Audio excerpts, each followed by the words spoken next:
My name is Craig Lippe. I'm a board-certified orthopedic surgeon with fellowship training in adult reconstruction. I currently work at Southeast Orthopedics in Whiteville, North Carolina with Columbus Regional Healthcare System.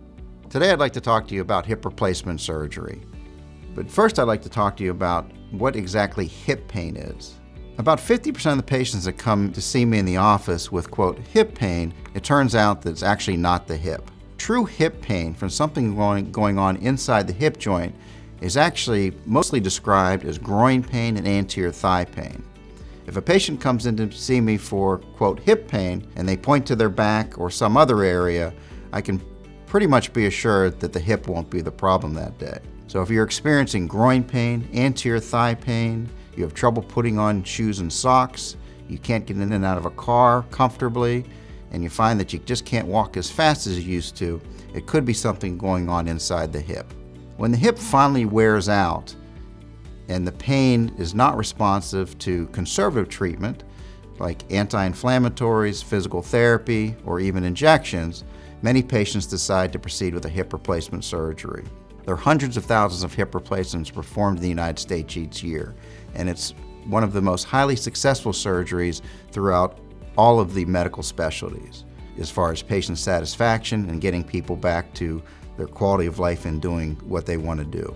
The purpose of any hip replacement, or joint replacement for that matter, is really to allow you to get back to living your life comfortably and doing the things that you enjoy. So I'd at least like to take a little bit of time and show you exactly what a hip replacement is. And I've got a model over here and we can talk about the pieces. Several companies make different hip replacements, but in general they're all the same and they involve the same pieces.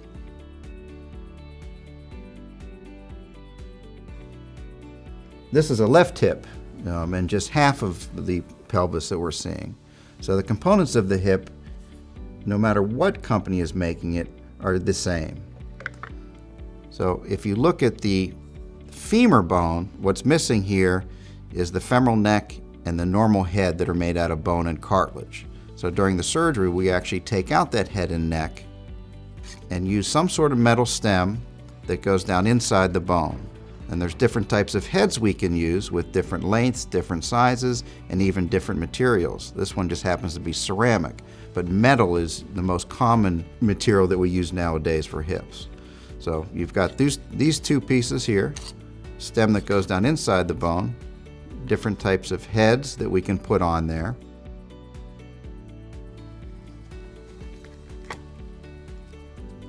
The other part of a total hip replacement is the acetabulum.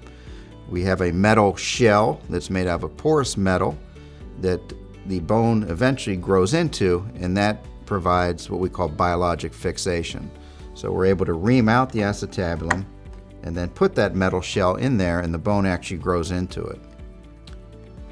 The final piece of a total hip replacement is some sort of liner. The most common is a hard plastic shell. So instead of having your normal hip with cartilage on cartilage, or in severe arthritis where it's bone on bone, we're able to get that bone away from the bone, and what articulates is the head on a plastic cup, and that gets rid of the pain, it increases motion, and allows you to live your life and get back doing what you like to do. If you're experiencing hip pain or possibly even need a hip replacement, we invite you to come see us at Southeast Orthopedics.